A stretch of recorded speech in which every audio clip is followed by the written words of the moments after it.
नमस्कार विद्यार्थी मित्रांनो, आजच्या व्हिडिओमध्ये आपण 15 तारखेला झालेल्या पोलीस भरतीच्या पेपरमधील मराठी व्याकरणाचे 50 प्रश्न पाहणार आहे। आणि मित्रांनो, आज आपण या सिरीजचा दुसरा भाग पाहतोय, म्हणजेच आज आपण दुसऱ्यांदा 50 प्रश्न पाहतोय। याच्या अगोदर आपण 50 पाहिलेले आहेत, ठीक आहे। अशा प्रकारे आपण सर्व जिल्ह्यांचे पेपर कव्हर करणार आहोत। त्यामुळे जर तुम्हाला तुमच्या पोलीस भरतीच्या पेपरच्या अगोदर सर्व जिल्ह्यांचे पेपर कव्हर करायचे आहेत आणि जर विशेष करून तुम्ही मुंबई किंवा नागपूरसाठी पेपर देताय, तर आपले व्हिडिओ पूर्ण पहा आणि आपल्या चॅनलला सबस्क्राइब देखील करा। सुरुवात करूयात आजच्या प्रश्नांना। पहिला प्रश्न आहे, या ठिकाणी पहिला प्रश्न आहे, खालीलपैकी कोणत्या पर्यायामध्ये अव्ययसाधित विशेषण वापरले आहे। आता या ठिकाणी पहा, अव्यय कोणते कोणते आहेत? उभयान्वयी अव्यय, शब्दयोगी अव्यय, केवल प्रयोगी अव्यय आणि क्रिया विशेषण अव्यय। आता मित्रांनो, या चार अव्ययांचा वापर जर विशेषणासारखा झाला तर त्याला काय म्हणायचं? अव्ययसाधित विशेषण। मग या ठिकाणी पहा, पेठ हा धातू आहे आणि पेठ ती काय झालं? धातू साधित विशेषण। हस हा देखील धातू आहे, हसरी हे झालं धातू साधित विशेषण। पिकलेला मध्ये पीक हा काय आहे? धातू आहे आणि पिकलेला आहे धातू साधित विशेषण। म्हणजे काय झालं? ए, बी आणि डी धातू साधित विशेषण आहेत, परंतु पर्याय सी पहा काय आहे? पुढे, पुढे पासून बनलेलं पुढची। पुढे काय आहे? पुढे हा शब्द एकतर शब्दयोगी अव्यय आहे किंवा तो एक क्रिया विशेषण अव्यय देखील आहे। म्हणजे या ठिकाणी काय झालं? पुढे हा अव्यय आहे, त्याच्यापासून पुढची हे काय झालं? अव्यय साधित विशेषण झालं। म्हणजे आपलं उत्तर काय असणार आहे? पर्याय सी मध्ये अव्यय साधित विशेषण आलेलं आहे। मित्रांनो, माहिती समजत असेल तर व्हिडिओला लाईक करा। या ठिकाणी व्हिडिओ लाईक करायला कोणताही रुपया खर्च होणार नाहीये, फक्त खाली जायचं आहे आणि लाईक करून यायचं आहे। दुसरा प्रश्न पहा, ज्या व्यंजनांचा उच्चार करताना हवा अधिक प्रमाणात वापरली जाते त्या व्यंजनांना काय म्हणतात? मित्रांनो, ज्या व्यंजनांचा उच्चार करताना हवेचा वापर सर्वाधिक होतो आणि हवा आत बाहेर घेतली जाते त्याला काय म्हणायचं? महाप्राण व्यंजन। म्हणजे आपलं उत्तर पर्याय बी। आता महाप्राण कोणते असतात?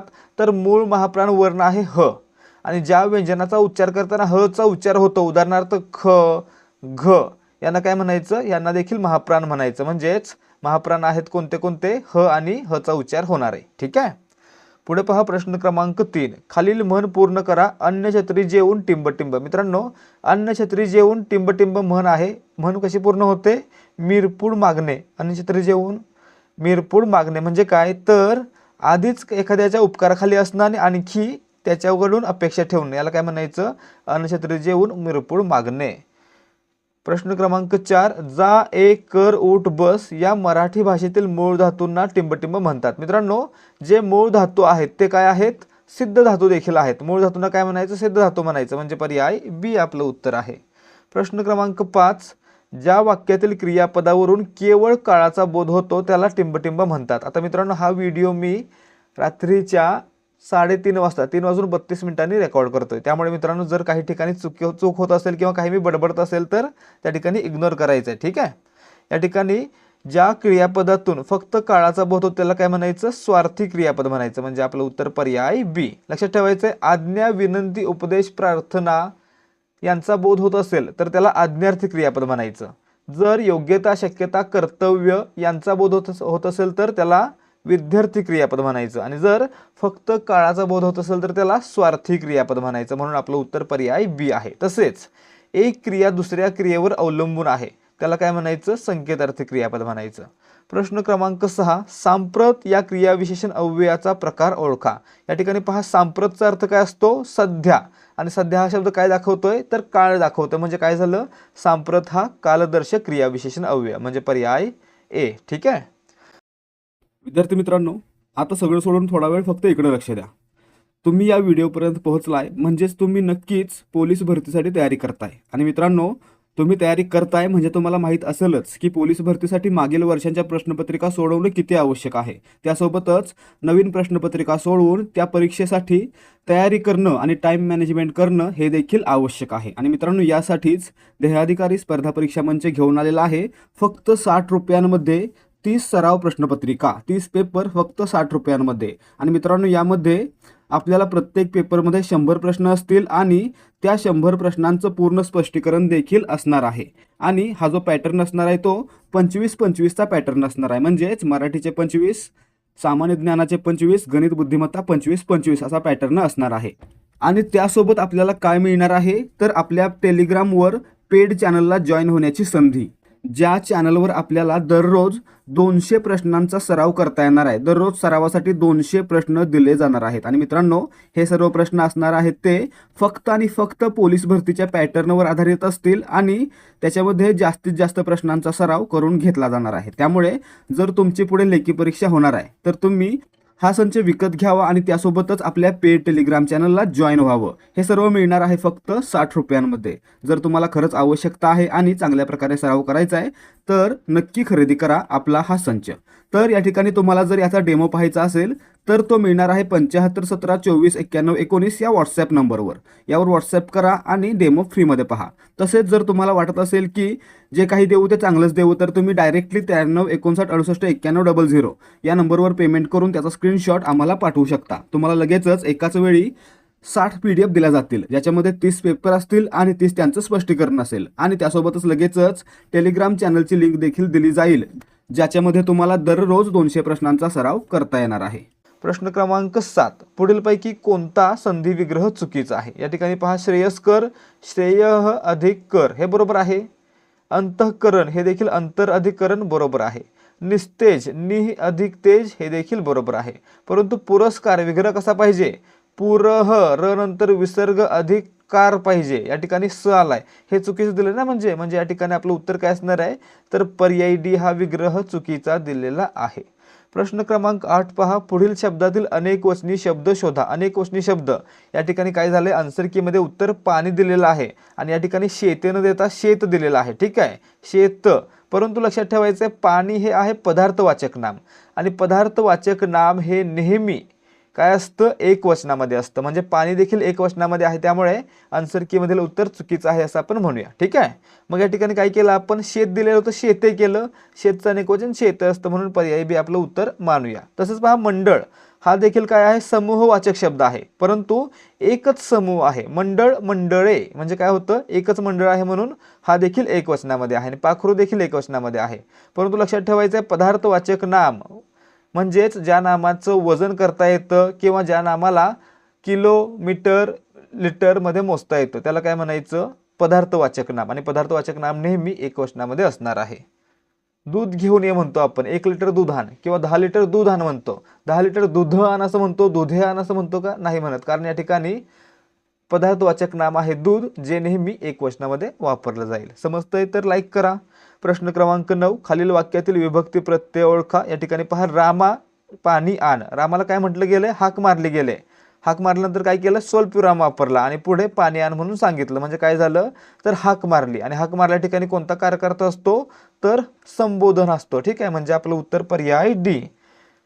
हाक मारली असेल तर त्या ठिकाणी संबोधन ही विभक्ती असते. ठीक आहे, आणि सहसा प्रत्यय कोणता असतो, नो असतो अनेक वचनामध्ये. पुढे पाहायचं आहे प्रश्न क्रमांक 10, 14वे रत्न दाखवणे म्हणजे मित्रांनो, 14वे रत्न दाखवणे म्हणजे खूप मार देणे, मारहाण करणे, म्हणजे पर्याय सी. प्रश्न क्रमांक 11, ई लाख्यातवरून कोणता काळ ओळखला जातो. या ठिकाणी पाहायचं आहे ई लाख्यात म्हणजे काय, शेवटी ईल असणारं क्रियापद. जाईल, करेल या गोष्टी काय दाखवतात तर भविष्यकाळ दाखवतात. म्हणजे ई लाख्यात काय दाखवतोय, भविष्यकाळ दाखवतोय, म्हणून आपलं उत्तर पर्याय सी असणार आहे. जर लाख्यात असता तर काय, लाख्यात असता तर भूतकाळ. ठीक आहे, आणि ताख्यात असता तर या ठिकाणी प्रथम ताख्यात असता तर वर्तमान काळ. पुढे पहा प्रश्न क्रमांक 12, खग या शब्दाचा समास ओळखा. आता या ठिकाणी पहा, खगचा विग्रह, ख म्हणजे आकाश आणि ग म्हणजे गमन करणारा. खग म्हणजे आकाशात गमन करणारा. आता या ठिकाणी काय झालं, करणारा हा शब्द याच्यामध्ये आला आणि हा शब्द काय आहे, अपुरी क्रिया दाखवणारा कृदंत आहे. ज्या ठिकाणी कृदंतचा वापर होईल त्या ठिकाणी कृदंत तत्पुरुष समास होतो. आणि मित्रांनो, कृदंत तत्पुरुष म्हणजेच काय, तत्पुरुष समास, पर्याय बी. ठीक आहे, कृदंतला दुसरं नाव काय आहे, उपपद तत्पुरुष समास, परंतु या ठिकाणी पर्यायामध्ये फक्त तत्पुरुष दिलेला आहे.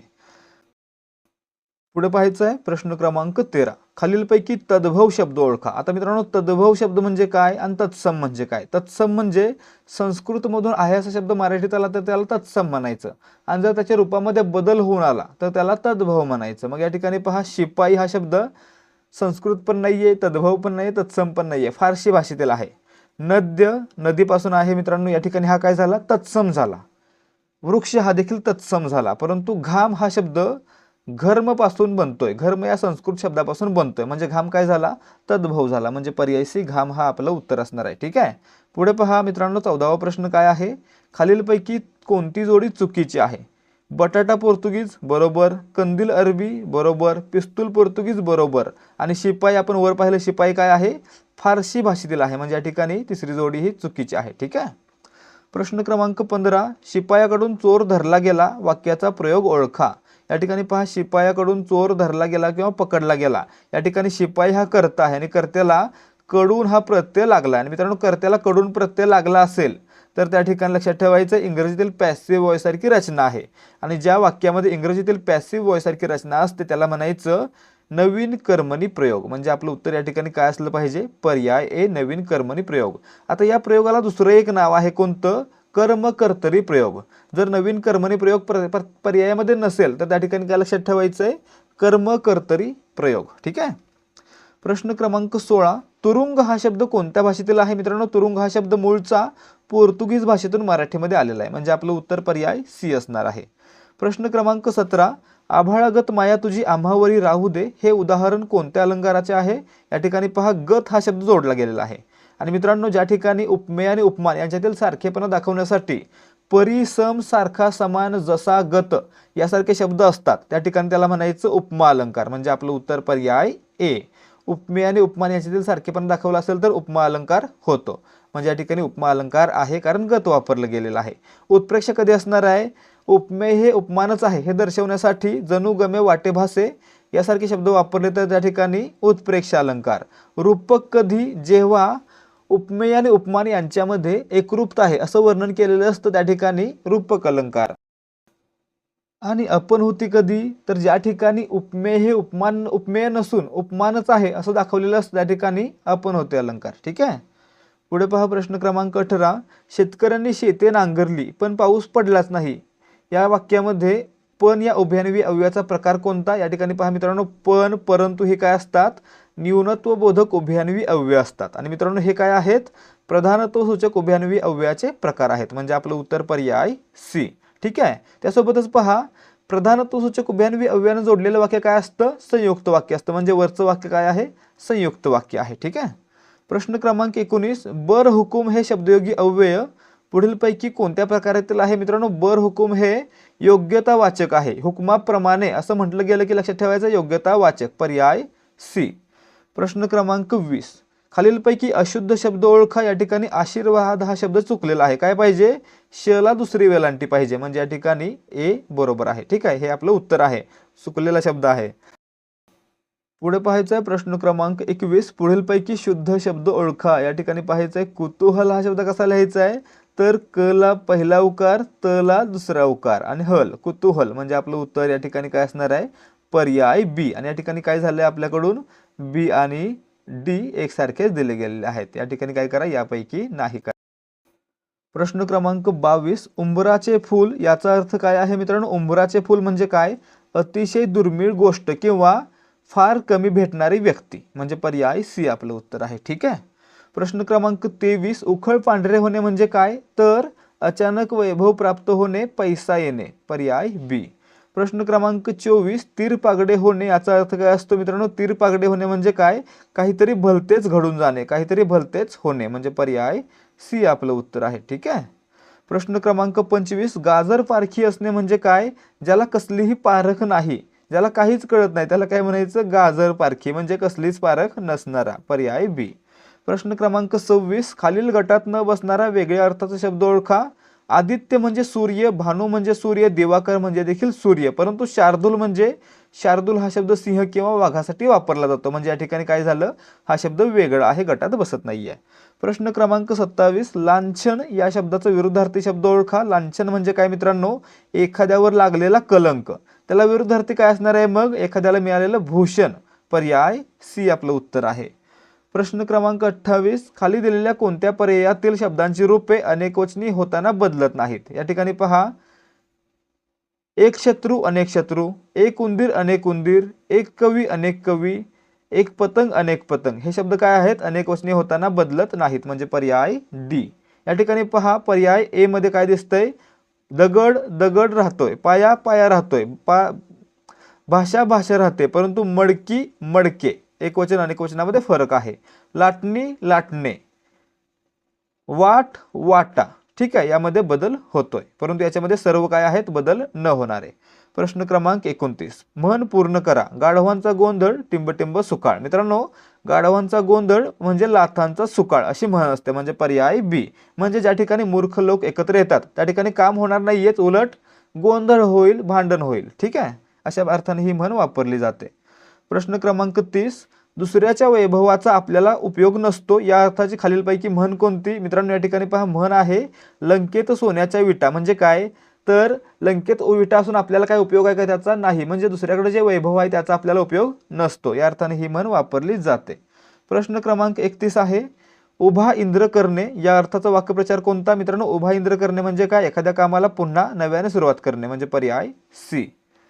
प्रश्न क्रमांक 32, गटात न बसणारा स्वर ओळखा. अ ए ऐ ओ औ, या ठिकाणी हे चार काय आहेत, संयुक्त आहेत, आणि अ काय आहे तर सामान्य स्वर आहे, म्हणजे आपलं उत्तर काय असणार आहे, पर्याय सी. लक्षात ठेवायचं आहे, इतर चार काय आहेत, संयुक्त आहेत आणि दीर्घ देखील आहेत, परंतु अ हा ऱ्हस्व आहे आणि सामान्य आहे, ठीक आहे.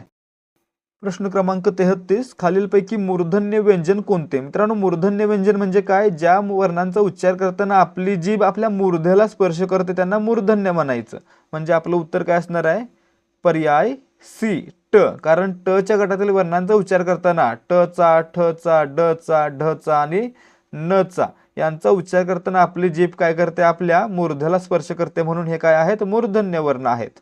पुढे पहा प्रश्न क्रमांक 34, चुकीची जोडी ओळखा संधी विग्रह. या ठिकाणी पहा, यात जीवन बरोबर आहे, यशोधन बरोबर आहे, रत्नछाया देखील बरोबर आहे, परंतु कुलोत्पन्न काय पाहिजे, कुल अधिक उत्पन्न असं पाहिजे, कुल अधिक उत्पन्न, या ठिकाणी कुलोत दिले, हे चुकलेलं आहे, ठीक आहे, पर्याय बी आपलं उत्तर असणार आहे, ही चुकीची जोडी आहे.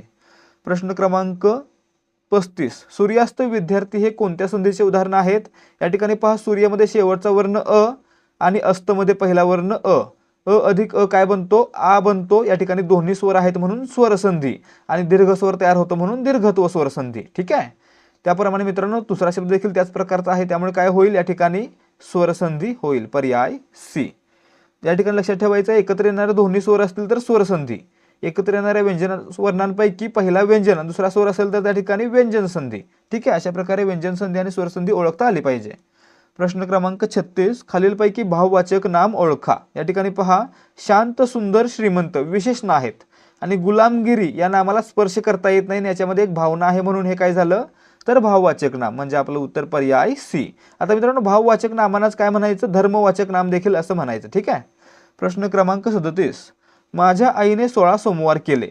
वरील वाक्यातील अधोरेखित शब्दावरून काय लक्षात येते. या ठिकाणी पहा मित्रांनो, सोमवार हे काय आहे, एक विशेष नाम आहे, त्याच्यासाठी सामान्य नाम कोणतं असतं तर वार असतं. आणि लक्षात ठेवायचं मित्रांनो, ज्या ठिकाणी विशेष नामाचा वापर अनेक वचनी केला जातो त्या ठिकाणी विशेष नाम न राहता ते सामान्य नाम बनतं. म्हणजे या ठिकाणी सोमवार केले म्हणजे अनेक वचन झालं, आणि मित्रांनो अनेक वचन केल्यावर काय होणार, सोमवार हे नाम न राहता काय बनेल, सामान्य नाम बनेल. म्हणजेच विशेष नामाचा वापर सामान्य नाम म्हणून केला गेला आहे, ठीक आहे, पर्याय सी.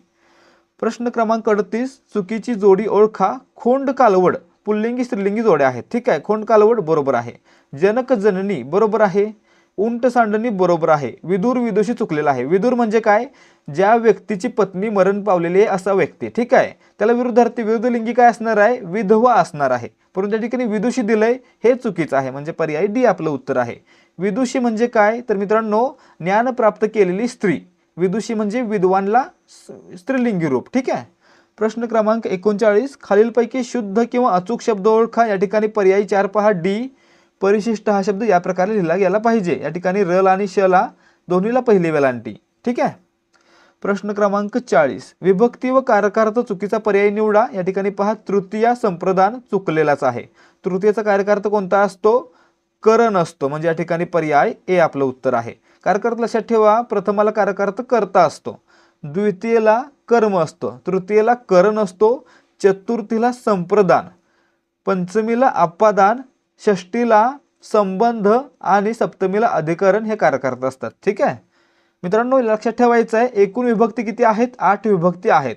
प्रथमा, द्वितीय, तृतीय, चतुर्थी, पंचमी, षष्टी, सप्तमी आणि संबोधन. परंतु कारकार्थ किती आहेत? फक्त 6 आहेत, कारण संबोधनला आणि षष्टीला काय आहे?